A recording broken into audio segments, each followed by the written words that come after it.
আসসালামু আলাইকুম রহমতুল্লাহ। ওয়ালাইকুম আসসালাম রহমতুল্লাহ। ভাইয়ের নাম কি? মোহাম্মদ ইব্রাহিম ইসলাম। আচ্ছা ইব্রাহিম ভাই, আপনি এবার কিসে ভোট দিচ্ছেন?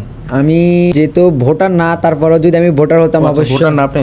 জি না, আচ্ছা, ভোটার যদি হতেন তাহলে কিসে ভোট দিতেন? অবশ্যই আমি জামাত ইসলামকে বেছে নিতাম আর কি ভোট দেওয়ার জন্য। কেন জামায়াত ইসলামকে? কেন? অন্য তো আরো অনেকগুলো দল আছে, জামায়াত ইসলামকে কেন নিতেন? অন্যান্য দল অবশ্যই আছে, কিন্তু আমার মনে হচ্ছে যে জামাত ইসলাম ক্ষমতায় আসলে আমাদের জন্য খুবই উপকারী হতো।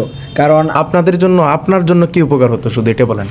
আমার জন্য উপকার হতো বলতে, আমি একজন স্টুডেন্ট, পড়ালেখা করি। তো বাংলাদেশের যে অবস্থা, এখানে একটা স্টুডেন্ট মেধা খাটিয়ে ভালো একটা রেজাল্ট করার পর একটা চাকরির জন্য অনেকের কাছে ঘুরতে হয়। কারো মামা লাগে, কারো টাকা পয়সা লাগে বিরাট অঙ্কের, যার কারণে অনেক আমাদের দেশে অনেক মানুষ আছে যারা ভালো লেখাপড়া ডিগ্রি করার পরও ভালো চাকরি পাইতেছে না। এই জন্য জামাত ইসলাম ক্ষমতা আসলে আমার মনে হয় যে এই দুর্নীতি আর থাকবে না এবং মানুষ পড়ালেখা করার পরে ভালো একটা চাকরি পাবে আর কি। এটা জামায়াত আসলে কেন? অন্য দল তো হলেও হতে পারতো, যে হয় না যে অন্য দল আসলে তো এই দুর্নীতির হবে না বা এমন কিছু। অন্য দল বলতে এখন যারা আছে রাজনীতির মাঠে তারা আগেও আসছে এবং তারা কি করছে এটা বাংলাদেশের মানুষ জানে। আর তারা যে 5বার যে বিশ্ব চ্যাম্পিয়ন হয়েছে কিতে, ওইটা মানুষ জানে। এই জন্য আর কি এটার নতুন করে বলার কিছু নেই। আচ্ছা, ধন্যবাদ।